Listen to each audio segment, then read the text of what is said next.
which our self-expression and being are presented. And I know that it's the same thing. I know that it happened on Friday. Yes, I did go down and set up my exhibit. I did leave a space for the children and all of that. And yet, when I was going back on the subway, did I leave a plastic bag? Because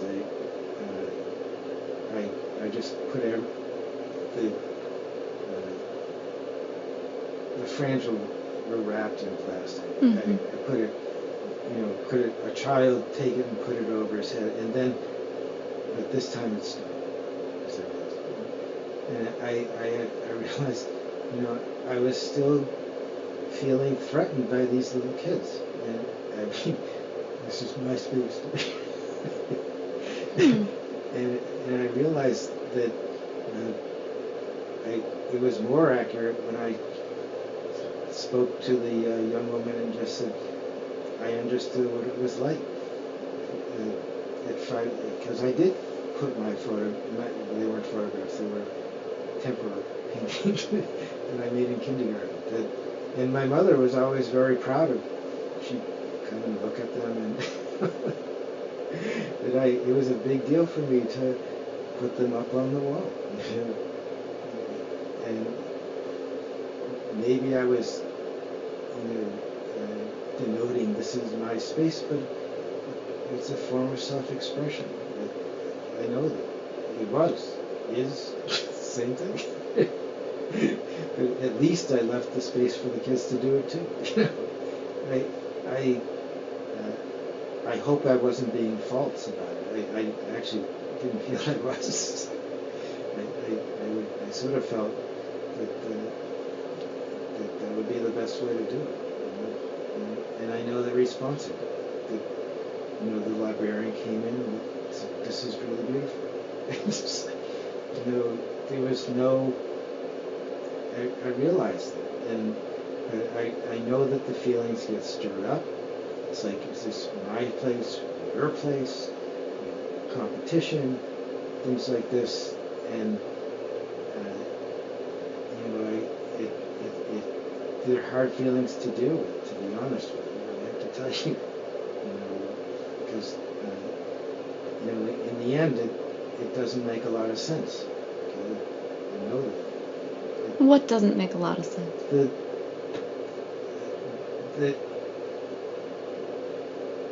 It doesn't make a lot of sense to deliberately put something up to push other people out. Well, didn't you apply and go through all kinds of Yes, I did. administrative things to Yes. have permission Yes. to put up your exhibit at a certain time for a certain duration? Yes, Aren't I you did. entitled to the Yes. space? Yes, I used the space in a way that made it so that the children had their space too. Well, right, and still, you're walking into a situation where you get the feeling that you're taking something from someone else Yeah. when it's been given to you. Yes, that's true. I understand. Yeah. But I didn't need. Right, you found a compromise in yourself. Not only that, what happened is I started working, and I originally had some stuff on the other wall, and then as I started setting it up, I kind of understood that if I grouped it together, it made a stronger statement. Mm-hmm. You understand? That's all I can tell you. Yeah, it was the best way to do it. I realized it worked out. And I also I did want to leave a place for the children's group as well. I knew when I went down there that it was a shared space. I knew that. She explained it to me. The woman said, if you see stuff here from the Friends of the Library, you don't need to worry about it. So that can definitely come down.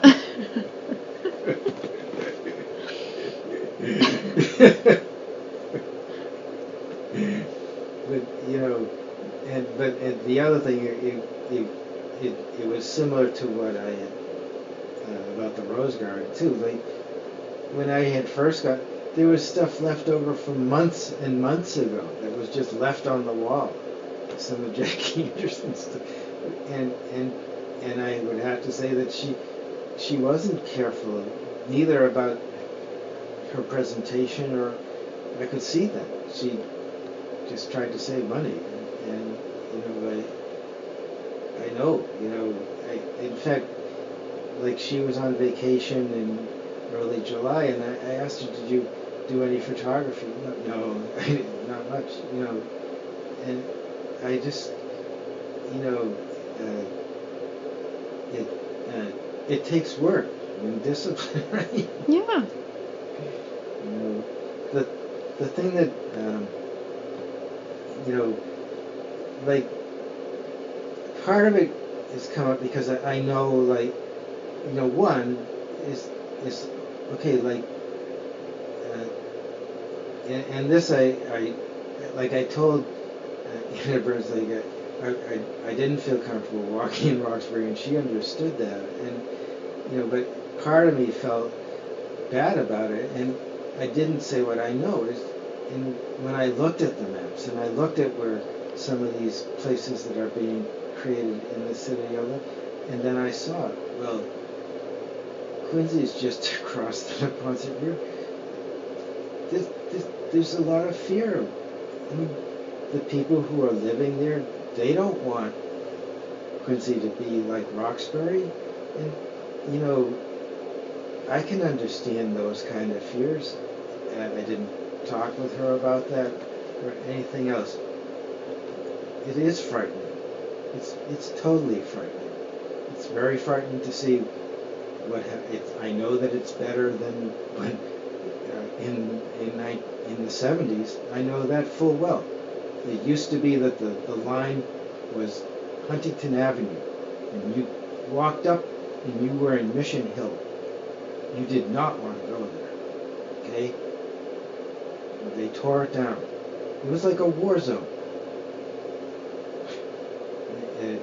Part of it was that medical students were told to carry $10 or $20 on your person, so that if you are mugged, you have money to give them. That's what they were told. Okay? And of course, Northeastern and the Harvard Medical School, the line got moved back. They tore down the Mission Hill, put up decent housing.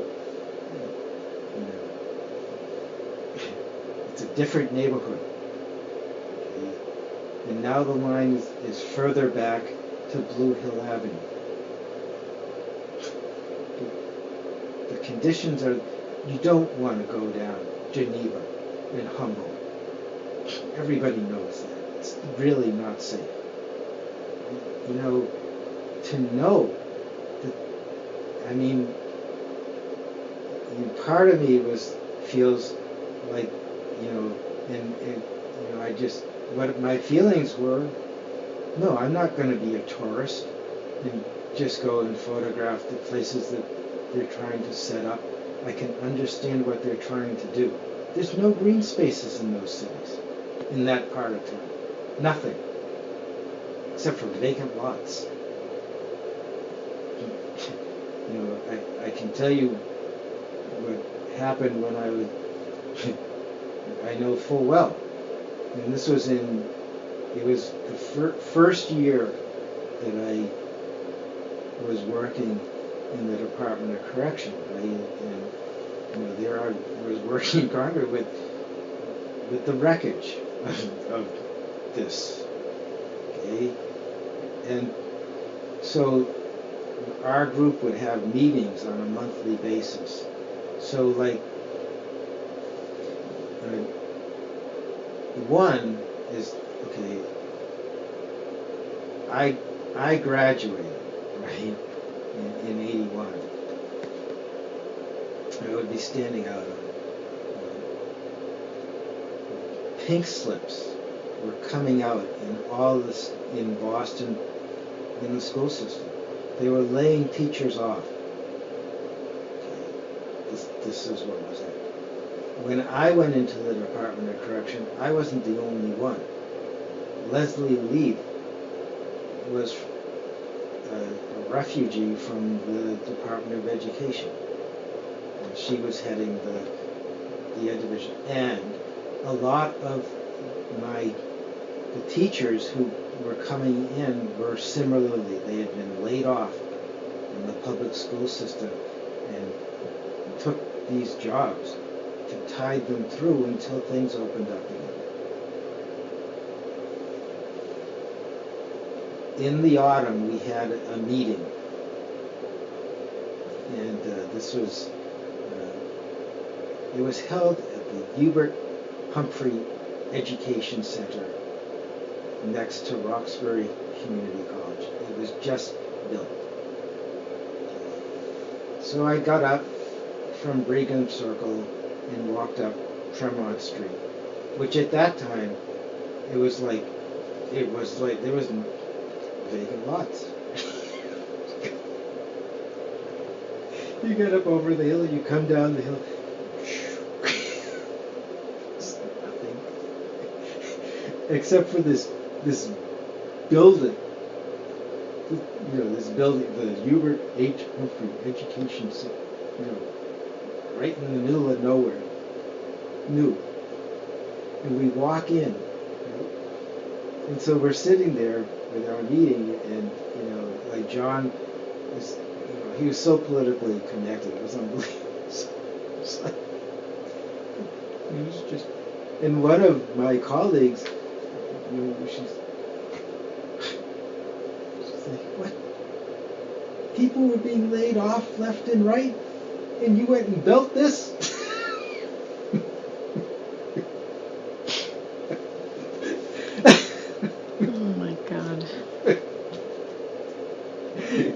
Yeah. And like, it came out and they had voc ed classes going on, and there were all these, and I went up and spoke to them, just like I felt like I was back working in the prison. That's all I can say. I mean, really. And people did feel resentful of it.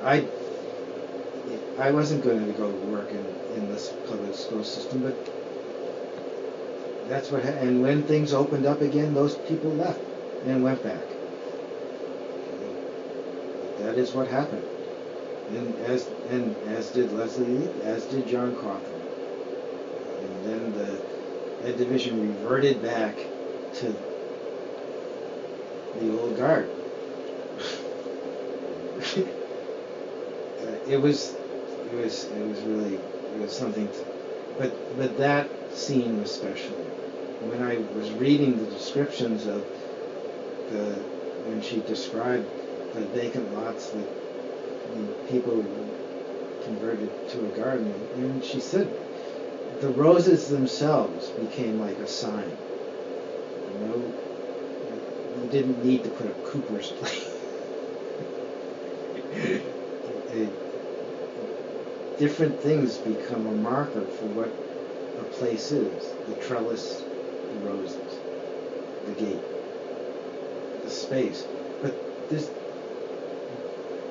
most places have a sense where people can go and reflect and think. And that's what the Rose Garden on the Fenway was for. People had to leave the Mission Hill area and come over to sit. And I know that the Fenway wasn't safe at that time. I got mugged in noon. Okay?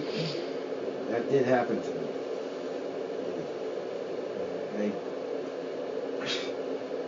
It wouldn't happen now, but it did happen then. I would have to tell you that it wasn't safe. I know very well that the playing field in 1974 in the autumn, when I would go in the morning to my volunteer work was on Tuesdays and Wednesdays. I would walk up through the fence. There was the football field. That's where the tactical police force every morning was out drilling, waiting for the riots to occur and for the buses. Whose section of town is it? Right? And, a lot of hatred. And it was all over the place. And what happened was, I worked with little Brian Noble, 6 years old. He had a heart condition. Right? So, and I would just, work with him, and then I walked out, and the school is no longer located, but the Manville School was located down off. It was near where, in back of Beth Israel, and it's not there anymore. But you walk up to Longwood. I walked up Longwood and to the direction of the Harvard Med School. Boston Latin used to be across from what was Boston English, which is now no longer there. So it was like 10 o'clock in the morning, so or something like this. And somebody in the English high hit a fire alarm. All the kids came out onto the street, right? And it became a race riot, right? So there I was.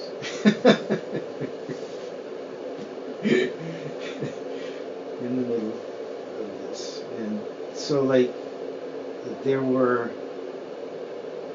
5 black kids who had surrounded one white kid and were beating him up.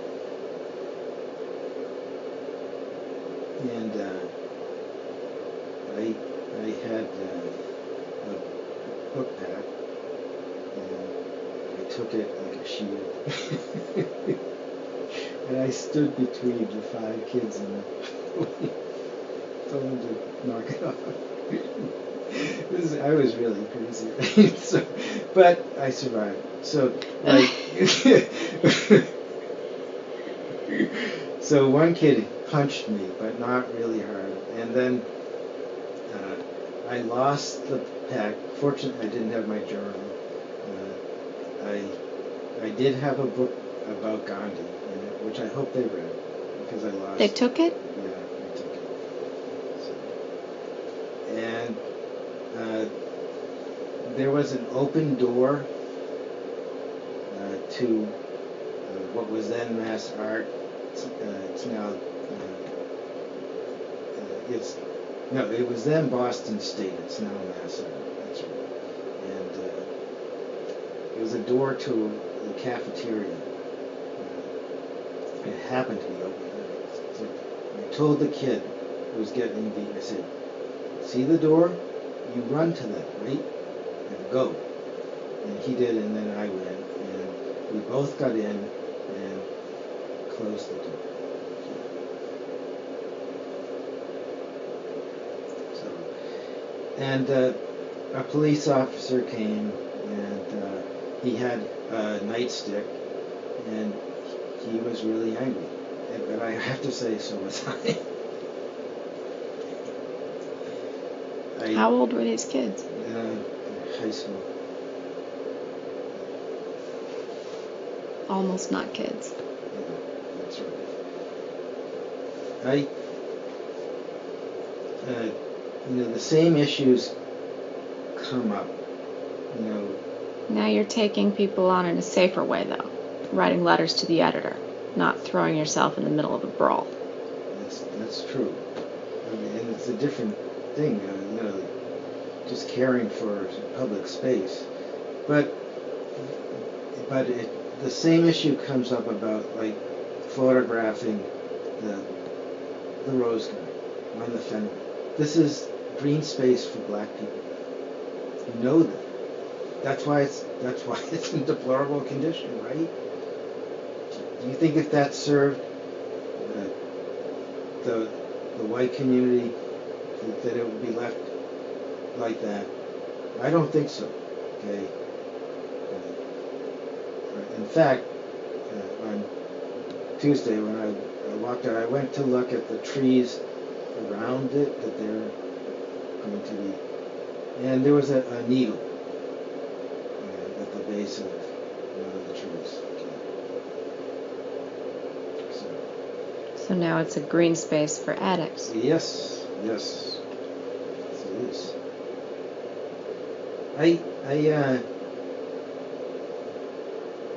You know,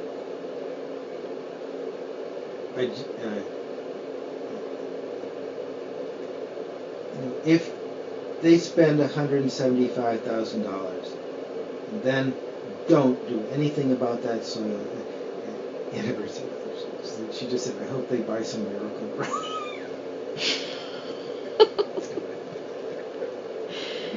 You get a lot of Miracle-Gro for $175,000. Yes, I think so. The other thing is, like, I walked up the Esplanade yesterday, and they've staked out this by Copley Square. And as I've told you, they haven't cared for the turf at all. There's that section on the other side of the lagoon where there's two rather sorry sycamore trees and a wasteland. And now they've put up wooden markers because that's where the beer hall's going to go, the outdoor beer. And get a frosty on this. And so I know very well that the man who came over from the Greenway is now trying to make the Esplanade into another Rose Kennedy Greenway where there's all kinds of things on. So they didn't care about fixing up the grass there because, after all, it's just going to be the floor for a beer hall.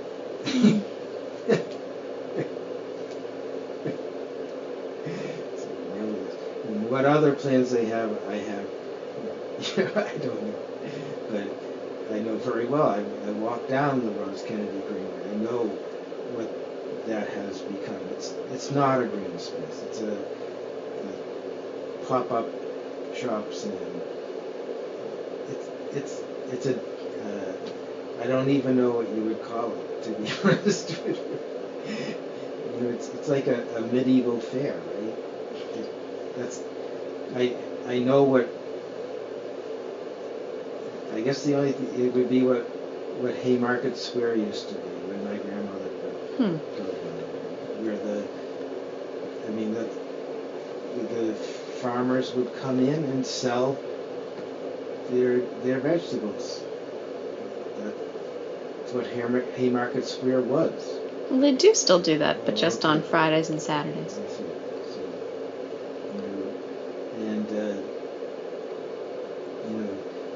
What's happened is, there's all kinds of different things. They have a public art installation, which I told Melissa, I said, now I understand what this was supposed to be, but, we're just,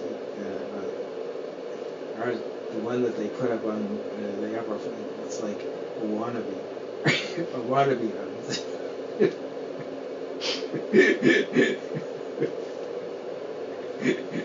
It isn't there. Actually, this is a true story. What happened is that beside the Greenway, there's a blacksmith shop, a real blacksmith shop, where they make metal fences and other things, right? And they had a pile of scrap metal beside it. And when they put up the little art exhibits, which are really kind of way out, right? A lot of somebody has a sense of humor because he put a metal plate and not art.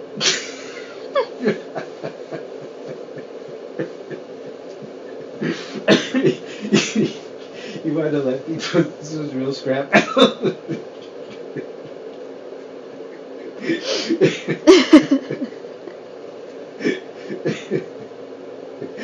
I told him this. I said it was the best. It was the best one. It was the best exhibit of the whole one.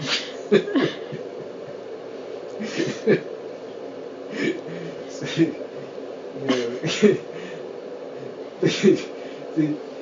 the thing that I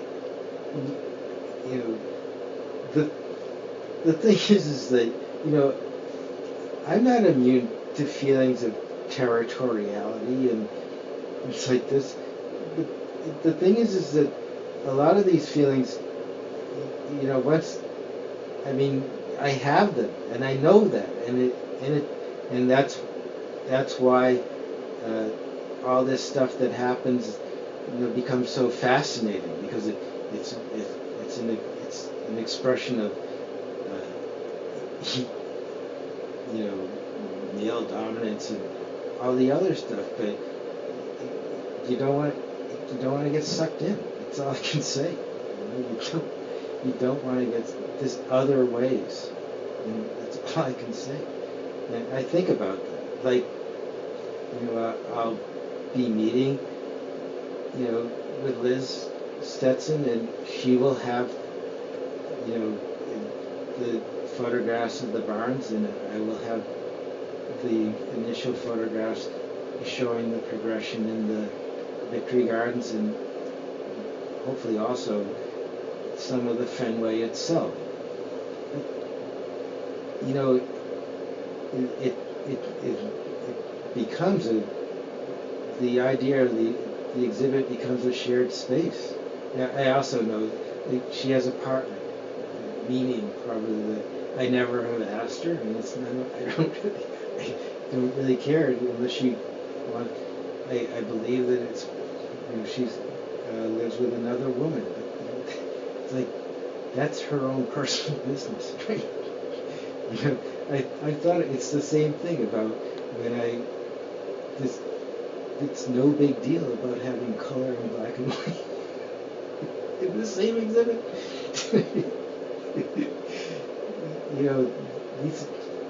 It's like this is, she's very serious about her work. I know that. That's why I reached out to her. She was the most serious person in the class. The other thing that happened was that probably because out of the blue, Robin Radden contacted me. She did. Yes.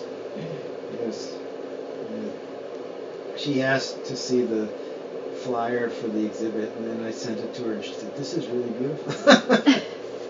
And said she would go to look at the exhibit, and she sent me a link to an article about Robert Adams called in a book called "What We Do with Light." And it's a clear recognition on her part that she knows. She knows what I want to do and what I chose, the path I chose. Yeah. And she's been able, at least periodically, to really support your initiative. Yes. But, she may have heard through Liz that I had the exhibit, but, Didn't you tell her about it? I did. But, or she may have heard through Liz that I had, because I said to Robin, I told her that I was, I didn't mention that I would be meeting with Liz Stetson, that I was going to be, I did say that I was hoping to do more work in Jamaica Plain and West Roxbury. But and part of this is, and it, I have to tell you, it does become about territory. Because my family, this is where my family is. It's about tradition, isn't it? Right? Mm-hmm. The old barns, what was there, showing what the tradition is, how it is. But then to say something like, well, this rose garden doesn't belong here because it wasn't part of Olmsted's original vision. You know that was just a total lie. Because they weren't going to take down the football field, and they weren't going to take out the bug or overpass. And it's like saying, we can't weed because we don't know what to do with the weeds. Yeah.